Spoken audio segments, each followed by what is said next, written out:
Surat Al-Fatihah ini terdiri dari 7 ayat. Dalam permintaan ini disebutkan dengan menggunakan dhamir nahnu atau kami. Kita tidak mesti hanya dapat dipahami sebagai makhluk yang tunggal. Kita harus memaknai diri kita sebagai makhluk juga yang jamak. Bismillahirrahmanirrahim. Assalamualaikum warahmatullahi wabarakatuh. Alhamdulillahirrabbilalamin. Wa binasta'in ala umuri dunya waddin. Sallallahu ala nabina Muhammadin wa ala alihi wa sahbihi ajma'in. Amma ba'd. Saudara-saudariku, kaum muslimin muslimat dimanapun berada, yang insyaallah pada kesempatan ini dalam keadaan sehat walafiat,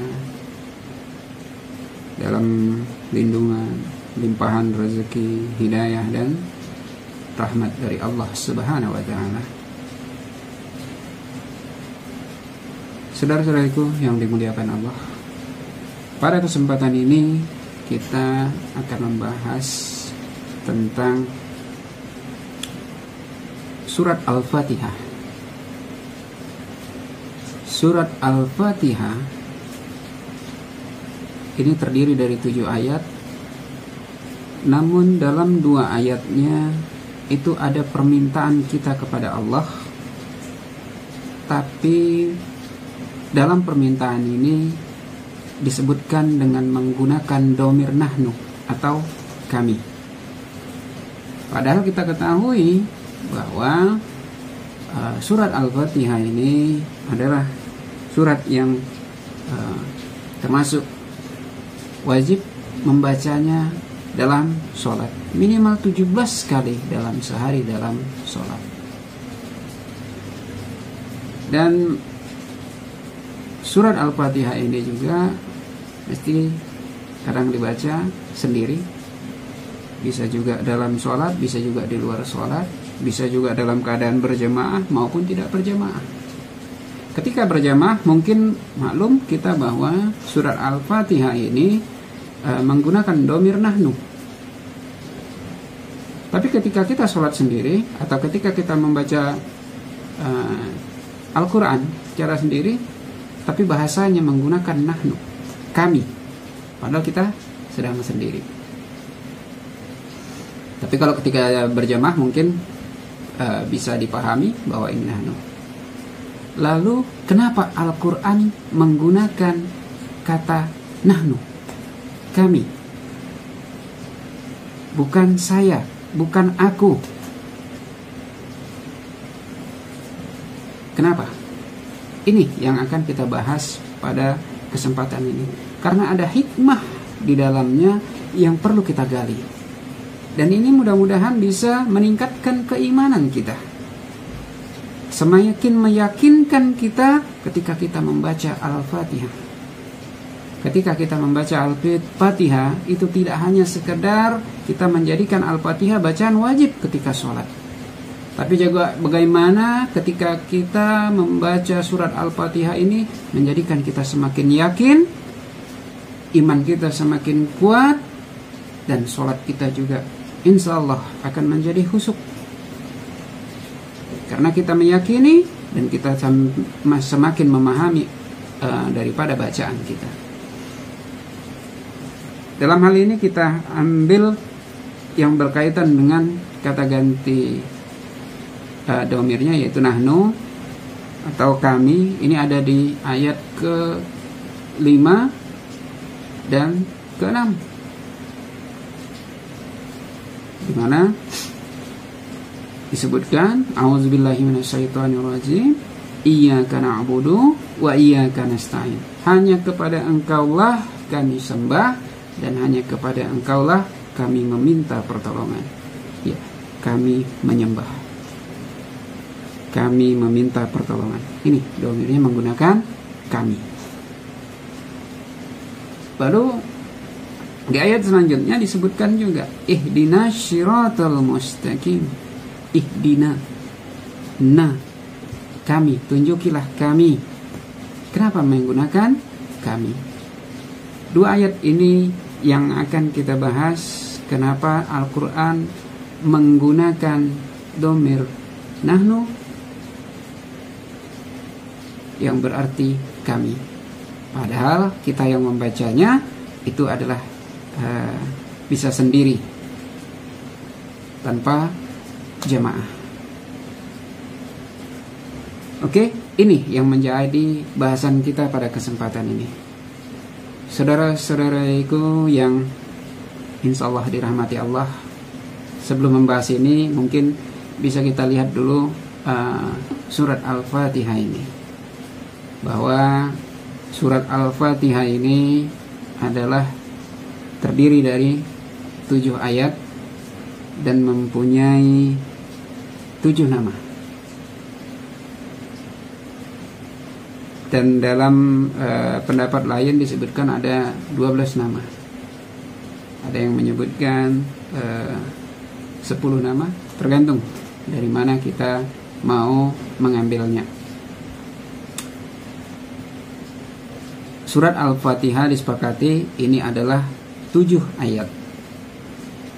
Namun para ulama berbeda tentang apakah bismillah itu termasuk ayat dalam surat Al-Fatihah atau bukan. Tapi yang pasti para ulama kita sepakat semua bahwa umat mengikutinya, bahwa Al-Fatihah itu adalah 7 ayat. Masalah bismillahnya masuk atau enggak itu ikhtilaf di antara ulama. Itu tidak menjadikan permasalahan. Ini justru menjadikan kita perbedaan yang semakin menambah hasanah, kekayaan daripada Al-Quran itu sendiri. Disebutkan 7 nama. Ini disebutkan bahwa Al-Quran kadang disebut dengan Asyabul Al-Madsyani. Ini sama disebutkan tadi 7 ayat. Nah, ini menegaskan tadi bahwa Al-Fatihah itu ya 7 ayat. Mau bismillahnya masuk atau tidak, itu tetap 7 ayat. Lalu ada juga yang menyebutkan bahwa Al-Fatihah ini dengan sebutan Al-Quran Al-Azim, Al-Quran yang agung. Ada juga yang menyebutkan ya tadi sesuai dengan namanya ini tadi, Fatihatul Kitab, pembuka kitab. Lalu ada juga hadis dalil yang menyebutkan bahwa ini adalah Ummul Quran. Namun para ulama berbeda pendapat tentang hal ini. Ada yang tidak membolehkannya, ada yang menyebutkan. Lalu nama yang selanjutnya itu Ummul Quran. Sama ini para ulama berbeda pendapat tentang 2 nama ini, antara Ummul Quran dan Ummul Kitab. Lalu ada juga hadis yang menyebutkan bahwa Al-Fatihah ini adalah surat Alhamdulillah. Surat Alhamdulillah. Lalu ada juga dalil yang menyebutkan bahwa surat Al-Fatihah ini adalah as-salah,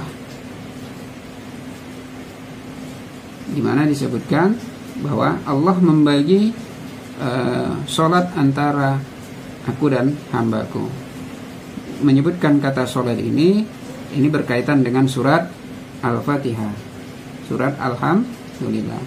Ada juga yang dalil ini dari tafsirnya Al-Qutubi menyebutkan bahwa Asy-Syifa Ar-Ruqyah Al-Asas. Ruqyah ini memang Al-Fatihah ini bisa digunakan sebagai ruqyah, Asy-Syifa sebagai pengobat.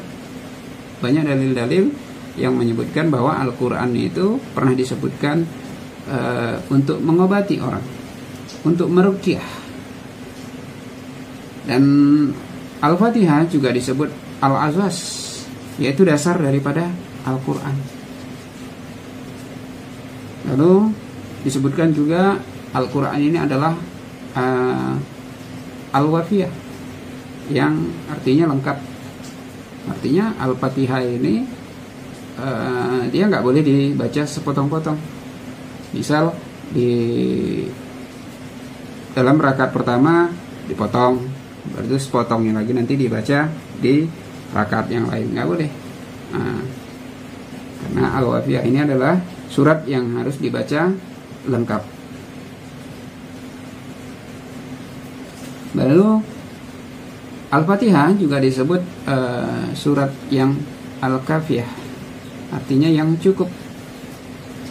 Artinya surat Al-Fatihah ini sudah mencukupi, dapat menggantikan surat-surat yang lain.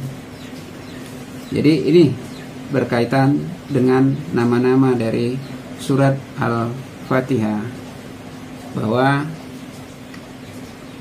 disebutkan memang surat Al-Fatihah ini termasuk adalah surat yang penentu sah atau tidaknya salat seseorang, karena disebutkan bahwa dalam hadis Sunan At-Tirmizi nomor hadis 221, hadisnya ini sahih, bahwa Rasulullah SAW bersabda, pembuka sholat adalah bersuci, permulaannya adalah takbir, penutupnya adalah salam, dan tidaklah sah sholat orang yang tidak membaca Alhamdulillah atau surat Al-Fatihah. Dan surat dari Al-Quran baik dalam sholat wajib maupun sholat lainnya. Ini yang disebutkan di Sunan At-Tirmizi. Jadi ini mengenai tentang keutamaannya dan mengenai kedudukannya. Ini memang para ulama berbeda pendapat. Ada yang menyebutkan Al-Fatihah ini wajib dalam tiap rakaat sholat, baik mau jamaah maupun sendiri wajib dibaca. Ketika tidak dibaca maka tidak sah. Namun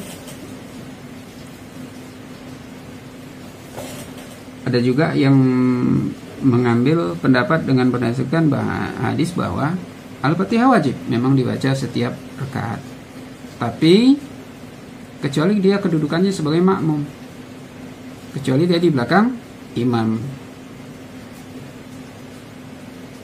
Orang yang tidak membaca Al-Fatihah ketika ia di belakang imam, berarti kedudukannya itu masih sah, karena bacaan dia adalah mengikut bacaan daripada imam. Itu ketika berjamaah. Lalu tingkatan yang selanjutnya yaitu ketiga ya tadi ya. Pertama, membaca Al-Fatihah itu wajib, baik sendiri maupun jamaah itu wajib. Baru yang kedua, ketika dia sebagai makmum nggak wajib lagi sama dia, karena bacaan dia mengikut bacaan imam. Lalu membaca Al-Fatihah yang ketiga itu juga tidak wajib bagi seorang masbuk, karena seorang masbuk ini pengecualian, karena dia terlambat datang ke dalam jemaah.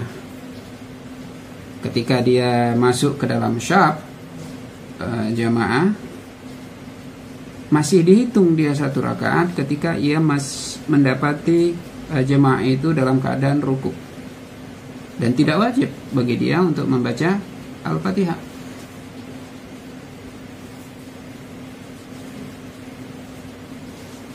Namun yang dari ketiganya jelas bahwa Al-Fatihah itu adalah keutamaan dalam sholat. Wajib sempurnanya itu juga ditentukan daripada kita, bagaimana kita membaca surat Al-Fatihah ini dalam sholat. Dan disebutkan bahwa keutamaan daripada surat Al-Fatihah ini termasuk surat yang merupakan dialog antara kita dengan Allah. Kita sebagai hamba dengan Allah, dimana ketika kita membaca surat Al-Fatihah ini langsung Allah jawab.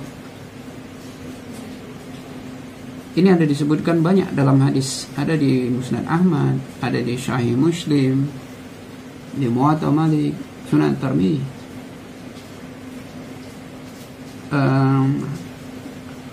Dimana ketika kita sholat, ketika kita dalam sholat, ini hadisnya dari riwayatnya Abu Hurairah yang menyebutkan bahwa poin-poinnya itu bahwa sholat yang tidak dibacakan Al-Fatihah maka ia kurang. Nabi SAW menyebutkan ini sampai 3 kali. Sholat yang tidak dibacakan Al-Fatihah di dalamnya maka ia kurang. Nabi ulangi ini sampai 3 kali. Lalu Al-Fatihah, karena ini pembicaraan dengan Salman Al-Farisi.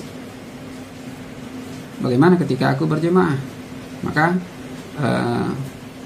disebutkan bahwa Al-Fatihah dibaca dalam hati ketika berimam dalam sholat berjemaah. Dan dilanjutkan bahwa Al-Fatihah ini merupakan dialog seorang hamba kepada Allah. Jadi ini makanya dalam hadis ini disebutkan setiap orang itu wajib membacanya, baik dia mau jadi imam maupun jadi makmum, dia membaca. Karena ketika dibacakan surat Al-Fatihah ini, maka Allah menjawab langsung apa yang dibacakan hamba tadi, kita baca tadi, Allah langsung menjawab. Makanya disebutkan Allah membagi surat Al-Fatihah ini 2, yaitu dengan dirinya, dengan seorang hamba, yaitu kita yang membaca. Disebutkan bahwa ketika kita membaca Alhamdulillahirrabbilalamin, segala puji bagi Allah Tuhan semesta alam, maka Allah berfirman, hambaku telah memuji aku.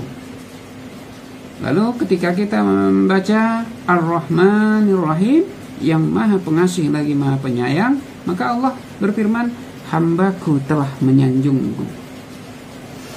Lalu ketika kita membaca Maliki Yaumiddin, yang menguasai hari pembalasan, lalu Allah berfirman, hambaku telah mengagungkan aku. Lalu Allah berfirman lagi, ini adalah antara aku dan hambaku. Ketika kita membaca Iyyaka na'budu wa iyyaka nasta'in, hanya Engkaulah kami sembah dan hanya kepada Engkaulah kami meminta pertolongan. Lalu Allah berfirman, aku mendapatinya untuk hambaku dan hambaku akan mendapatkan apa yang ia minta. Lalu Allah berfirman, hambaku berkata, ihdinas syiratal mustaqim syiratal ladzina an'amta 'alaihim ghairil maghdubi 'alaihim waladdallin. Tunjukilah kami jalan yang lurus, yaitu jalan orang-orang yang telah Engkau beri nikmat kepada mereka, bukan jalan mereka yang Engkau murkai, dan bukan pula jalan mereka yang sesat. Lalu Allah Azza wa Jalla berfirman, ini untuk hambaku dan ia akan mendapatkan apa yang ia minta. Makanya ketika selesai membaca sampai waladdallin, itu bisa kita minta permintaan apa yang mau kita minta. Dan disebutkan juga dalam hadis yang lain bahwa ketika bacaan kita bersamaan dengan bacaan malaikat, maka akan dikabulkan. Malaikat kapan bacanya? Kapan kita tahu malaikat baca? Malaikat membaca amin ketika imam membaca amin. Artinya ketika kita mengucapkan amin bersamaan dengan imam, maka itu bersamaan dengan bacaan malaikat. Maka doa yang kita sebutkan tadi, surat Al-Fatihah yang kita bacakan tadi, doa yang kita sempatkan tadi, itu akan diaminkan oleh seluruh jemaah masjid, termasuk imam dan termasuk para malaikat. Ini keutamaan dari surat Al-Fatihah.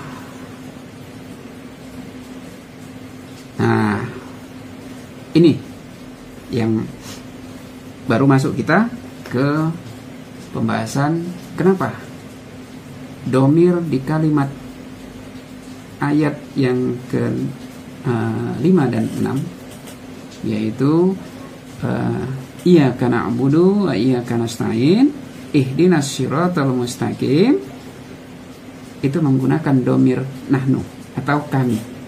Hanya kepada Engkaulah kami sembah dan hanya kepada Engkaulah kami meminta pertolongan. Kami. bahasanya kami.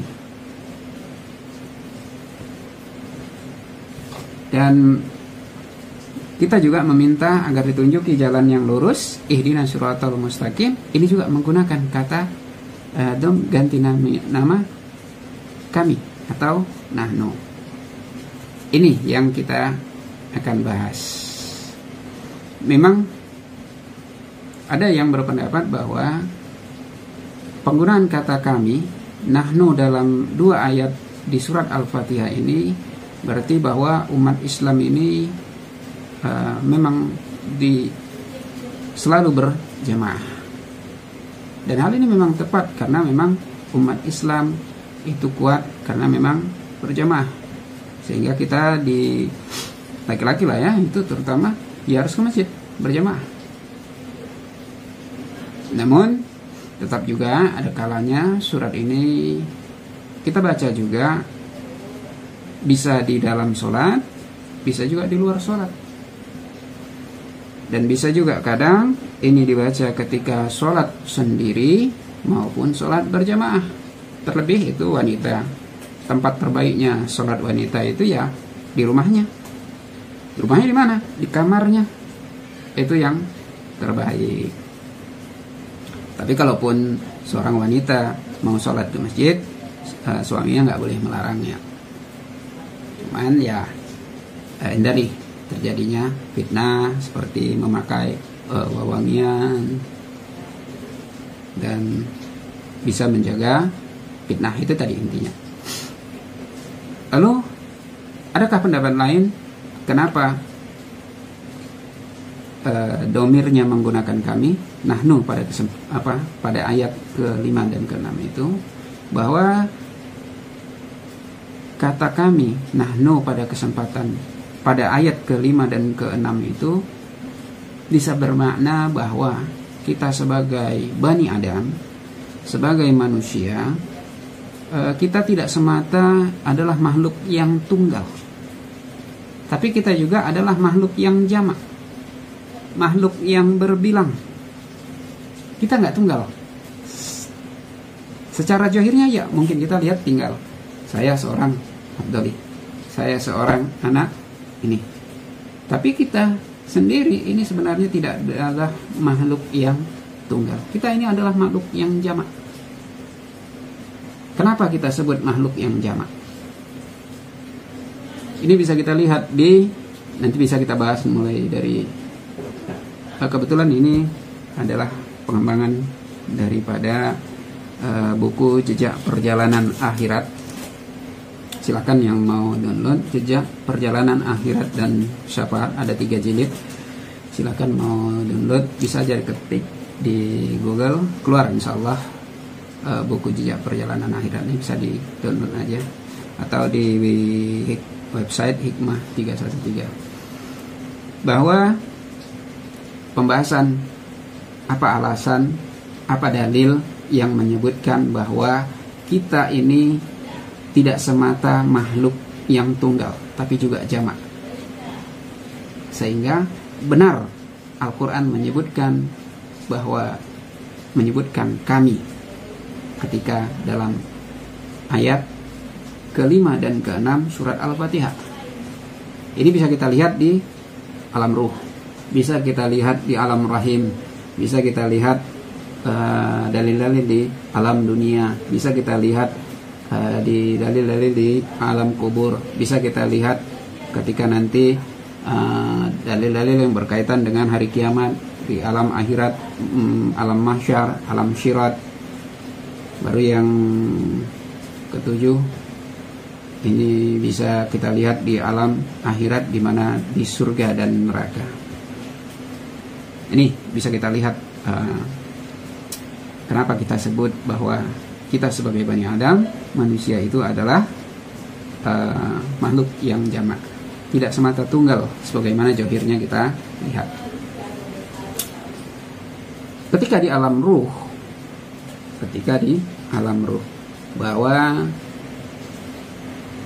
kita ini udah memiliki tubuh sendiri, fisik sendiri, sehingga kita bisa menyaksikan kita bisa bersaksi, kita bisa bersumpah bahwa kita akan mengesahkan Allah. Ini ada disebutkan di surat Al-A'raf. Baru ada juga dalam hadis, di mana dalam riwayat Ubay bin Ka'ab yang menyebutkan bahwa Allah mengumpulkan dan menjadikan mereka ruh, kemudian membentuk rupa, menjadikan mereka dapat berbicara sehingga mereka berbicara. Allah lalu mengambil sumpah dan janji kepada mereka dan mempersaksikan kepada diri mereka sendiri. Bukankah aku ini Rabb kalian? Lalu Allah berfirman. Ini yang disebutkan di surat Al-A'raf. Lalu kita bersaksi, bala syahidna. Hadisnya nih panjang, dari riwayatnya Ubay bin Ka'ab. Jadi ketika kita di alam ruh, kita itu sudah mempunyai jasad sendiri, kita sudah mempunyai fisik sendiri, dan kita bisa dapat berbicara. Dan kita di situ mensaksikan, bersumpah, janji bahwa kita akan mempersaksikan bahwa Allah adalah Rabb kita, bahwa Allah lah pencipta kita. Baru ketika di alam rahim, tadi alam ruh ya, alam rahim, di alam rahim bahwa kita sebagai Bani Adam mulai tumbuh dalam bentuk fisik, yaitu di 3 waktu kegelapan yang pertama, yaitu setiap 40 hari. Baru di 40 hari ketiga bahwa kita udah dalam bentuk fisik, baru ditiupkan ruh kita. Di alam rahim ini berarti kita udah mulai punya fisik dan terbagi juga dengan ruh. Berarti artinya kita mempunyai tidak lagi semata bahwa kita seorang yang tunggal. Karena disebutkan Nabi SAW bahwa sesungguhnya setiap orang dari kalian dikumpulkan dalam penciptaannya ketika dalam perut ibunya itu selama 40 hari. Kemudian menjadi alaqah atau jigot. Selama itu pula, kemudian 40 hari kemudian berubah menjadi segumpal daging. Dan selama itu pula Allah mengirim malaikat yang diperintahkan untuk menuliskan 4 ketetapan. Rezekinya, ajalnya, sengsara bahagianya, lalu ditiupkan ruh kepadanya. Jadi dari sini kita udah bisa lihat ketika di alam rahim aja sendiri kita udah bukan makhluk yang tunggal. Ada terpisah antara fisik dengan ruh.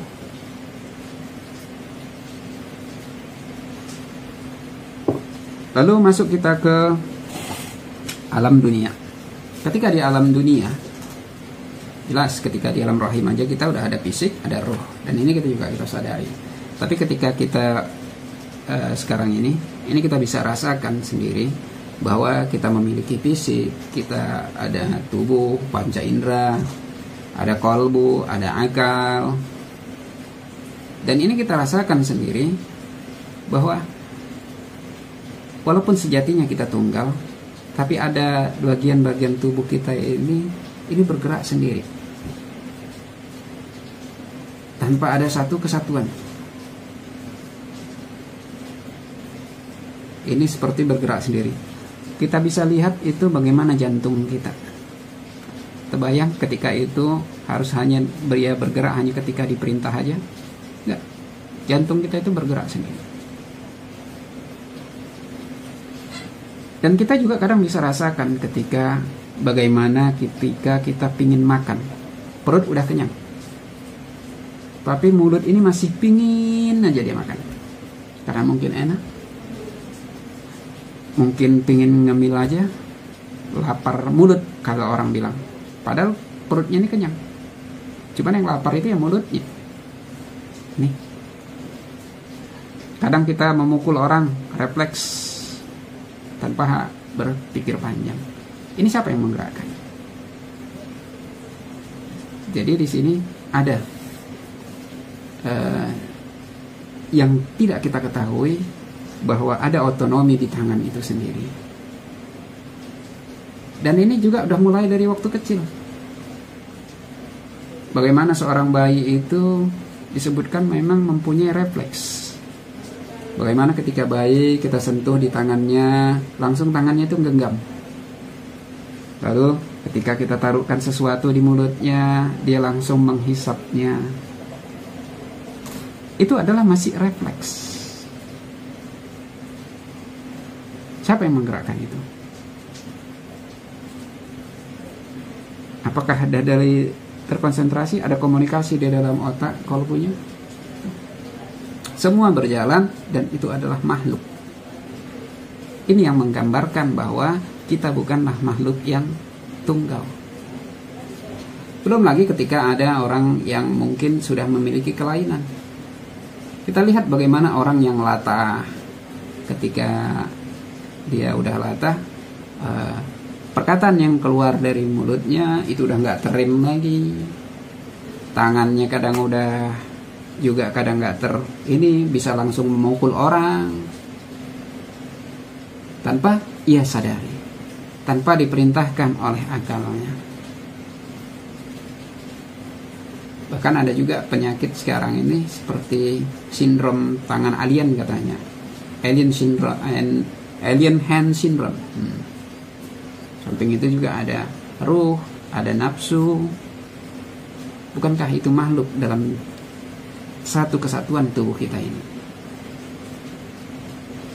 Sehingga inilah kenapa disebut dalam Al-Quran nahnu. Jadi semua kita ini menyembah kepada Allah, salat kepada Allah, menyembah kepada Allah, dan meminta pertolongan hanya kepada Allah.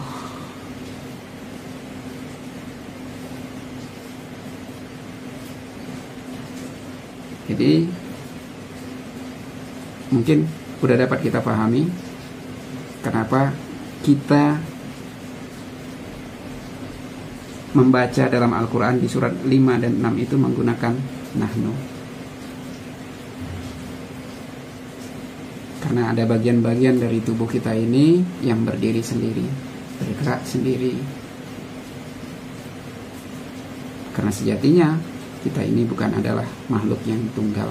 Hakikatnya kita ini bukan makhluk yang tunggal. Tunggal secara zahir, tapi secara makhluk enggak. Itu secara dunianya. Lalu ketika di alam kubur, mungkin bisa kita lihat aja dari proses ketika meninggal, bahwa lepasnya ruh kita itu sendiri, bagaimana berubah dari fisik. Nah, ketika meninggal ruh kita itu diangkat, itu juga bisa kita lihat bahwa kita juga bukan orang makhluk yang tunggal. Udah jelas ada perbedaan antara jasad dengan ruh. Karena kita orang meninggal, itu ruhnya diangkat. Cuman bedanya, ruhnya orang mukmin itu ketika dicabut, itu keluarnya seperti bau misik yang paling harum. Lalu ruhnya itu disambut di langit, diangkat ke surga. Sedangkan ruhnya, ruh orang-orang yang kafir, ketika dicabut, ya seperti bau bangkai yang paling busuk. Dan ruhnya itu hanya sampai ke langit dunia aja, nggak sampai ke langit selanjutnya, hanya langit dunia, turun balik. Makanya ketika mayat ketika udah sampai seorang mayit jenazah ketika udah sampai di di kerenda itu, kalau yang meninggal seorang mukmin, maka ia akan berkata, segerakanlah aku. Beda dengan seorang orang pendosa. Ini ada disebutkan di hadis dari Musnad Ahmad nomor hadis 9753. Hadisnya sahih. Ini disebutkan dari riwayatnya Abu Hurairah radhiyallahu anhu. Beliau berkata, jika aku meninggal, maka janganlah kalian memasang tenda untukku, dan jangan mengiringiku dengan api, akan tetapi segerakanlah mengusungku menuju Rabbku. Karena sesungguhnya aku mendengar Rasulullah SAW bersabda, jika seorang hamba atau seorang laki-laki yang soleh, ketika diletakkan di kasur kerenda mayat nih maksudnya, maka ia berkata, segerakanlah aku. Dan jika ia seorang laki-laki pendosa, maka ketika ia diletakkan di atas kasurnya, maka ia berkata, celakalah kalian, kemanakah kalian akan membawa aku? Jadi dia nggak tahu kemana mau dibawa. Sementara ke orang mukmin, ketika orang-orang yang soleh, ketika dia udah di dalam kerendanya itu, dia minta disegerakan, karena dia tahu mau kemana dia dibawa. Dan ketika nanti setelah dikubur, baru ruh itu kembali disatukan dengan jasad di alam kubur. Baru kemudian mereka pun disidang oleh malaikat dengan 3 pertanyaan. Jadi dari sini bisa kita lihat bahwa hakikatnya kita bukanlah makhluk yang tunggal. Ketika di jasad kita juga, ketika di kerenda, ruh itu udah diangkat, tapi kita bisa ngomong, segerakan. Artinya ya memang kita makhluk yang terbagi-bagi. Secara ruh kita udah diangkat, tapi secara jasad kita masih di dalam kerenda. Oleh karena itu, sejatinya ketika di alam kubur, alam barzah, kita juga bukanlah manusia yang tunggal. Bukanlah dalam arti kata makhluk yang tunggal. Tapi kita adalah makhluk yang jamak. Dan kita akan bertanggung jawab sesuai dengan perbuatan masing-masing. Jadi masing-masing makhluk yang di dalam tubuh kita ini akan bertanggung jawab dengan sesuai dengan fungsinya dan sesuai dengan perbuatannya masing-masing. Makanya ketika nanti di akhirat, ini di alam akhirat, disebutkan bahwa ini di surat Yasin juga disebutkan bahwa yauma nahtimu ala afwahihim wa tukallimuna aydihim wa tashhadu arjuluhum bima kanu yaksibun. Pada hari ini kami tutup mulut mereka dan berkatalah kepada kami tangan mereka, dan memberi kesaksianlah kaki mereka terhadap apa yang dahulu mereka usahakan. Jadi pada hari kiamat nanti, di hari akhirat, di alam akhirat nanti, ketika mulut kita ditutup, kaki bertanya, tangan akan menjawab, kaki akan memberi kesaksian. Ini di akhirat lebih jelas lagi.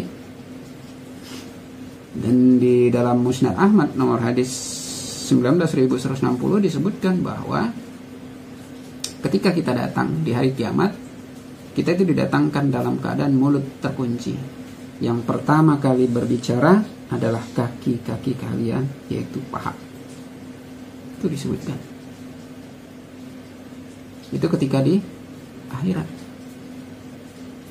Sementara ketika nanti udah masuk alam surga maupun neraka, kita beda lagi. Ketika di alam syirat, itu perpindahan antara alam mahsyar dengan alam akhirat. Baru ketika masuk surga dan ada yang masuk neraka, yang masuk surga itu fisiknya berbeda. Fisiknya berbeda. Bahwa disebutkan dari riwayatnya Abu Hurairah bahwa Rasulullah SAW bersabda, rombongan pertama yang masuk surga, rupa mereka itu nanti seperti saat bulan purnama. Lalu kemudian diikuti oleh rombongan berikutnya yang rupanya itu bagaikan bintang-bintang yang bercahaya di langit. Mereka nggak pernah buang air besar di dalamnya, tidak kencing, tidak meludah, tidak pula beringas. Sisir-sisir mereka terbuat dari emas, keringat mereka seharum minyak misik, tempat perapian mereka terbuat dari kayu cendana yang sedemikian wangi. Istri-istri mereka adalah bidadari yang diciptakan secara bersamaan. Bentuk kita disebutkan seperti nenek moyang kita, yaitu Nabi Adam alaihissalam. Tingginya 60 hasta yang menjulang ke langit. Dan dalam hadis lain disebutkan bahwa ukuran kita itu, bahwa umur kita itu seperti anak-anak muda umur 33 tahun. Ukuran tubuh kita itu sama seperti Nabi Adam tadi, yaitu 60 hasta, lebar 7 hasta. Sementara orang-orang yang di neraka itu tubuhnya beda lagi. Gigi taring orang kafir itu besarnya seperti gunung Uhud. Pahanya itu seperti telur, dan tempat duduknya di neraka seperti jarak antara Quraisy dan Mekah. Kebayang.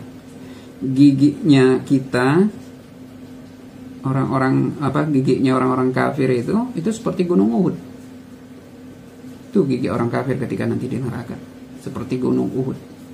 Kebayang besarnya gigi. Dan disebutkan tebal kulitnya itu 42 hasta. Tapi penyebutan hasta di sini, hastanya Allah. Kebayang besarnya. Itulah orang-orang kafir ketika di neraka. Tapi yang pasti di sini menjelaskan bahwa kita sejatinya bukanlah makhluk yang tunggal. Kita adalah makhluk yang jamak. Sehingga dapat kita simpulkan bahwa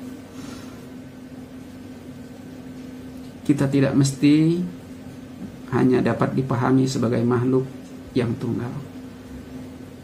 Kita harus memaknai diri kita sebagai makhluk juga yang jamak. Masing-masing mempunyai tanggung jawab masing-masing dan bertanggung jawab sesuai fungsinya, dan akan kita pertanggungjawabkan ketika di hari kiamat. Sehingga ketika kita membaca Al-Fatihah, ketika kita sholat, semua kita itu sholat. Semua kita menundukkan diri kepada Allah. Tidak hanya kepala yang ke bawah, tapi semua organ-organ tubuh kita sujud kepada Allah. Karena kita menyebutkan ketika memulai sholat dengan bacaan Al-Fatihah, Iyyaka na'budu wa iyyaka nasta'in. Kepadamu kami menyembah dan kepadamu kami meminta pertolongan. Ihdinas siratal mustaqim. Dan kita meminta petunjuk agar diberikan jalan yang lurus, tidak hanya pada satu orang ini saja, tapi semuanya. Ada satu kesatuan. Tidak satu bagian dari badannya pingin ke sana, satu pingin badannya ingin berbuat maksiat, tidak, semuanya. Karena kadang-kalanya terjadi pertentangan dalam hati kita, mata bermaksiat tapi hati masih ini. Makanya kita disebutkan menggunakan kami, sehingga ada keselarasan dari mulai ujung kaki sampai ujung rambut, bahwa kita agar termasuk orang-orang yang diberi petunjuk, orang-orang yang berada di jalan yang lurus, jalannya orang-orang yang telah Allah beri nikmat, bukan jalan orang-orang yang mereka yang dimurkai Allah, dan bukan juga jalan-jalan orang mereka yang tersesat.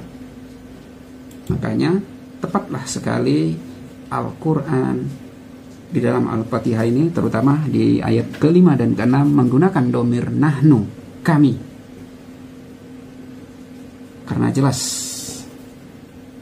benar adanya. Jadi Maha Suci Allah dengan segala firman-Nya yang telah menurunkan Al-Quran. Zalikal kitabul la raiba fihi hudan lil muttaqin. Kitab Al-Quran ini tidak ada keraguannya, petunjuk bagi orang-orang yang bertakwa. Alhamdulillahillazi anzala ala abdihi al-kitaba wa lam yaz'al lahu iwaja. Segala puji bagi Allah yang telah menurunkan kepada hambanya Al-Quran dan tidak mengadakan kebengkokan di dalamnya. Al-Quran kitab yang tiada keraguan dalamnya, tidak ada kebengkokan dalamnya. Mudah-mudahan ini bisa menjadikan pelajaran bagi kita, bisa meningkatkan iman kita, bisa menjadikan kita semakin khusyuk ketika dalam sholat, terutama ketika membaca surat Al-Fatihah ini, meyakini bahwa kita harus menundukkan seluruh organ tubuh kita ini hanya kepada Allah.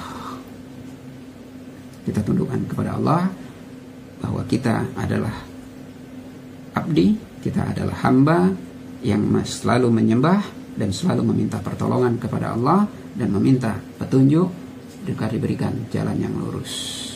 Kurang lebih mohon maaf kepada Allah, saya mohon ampun.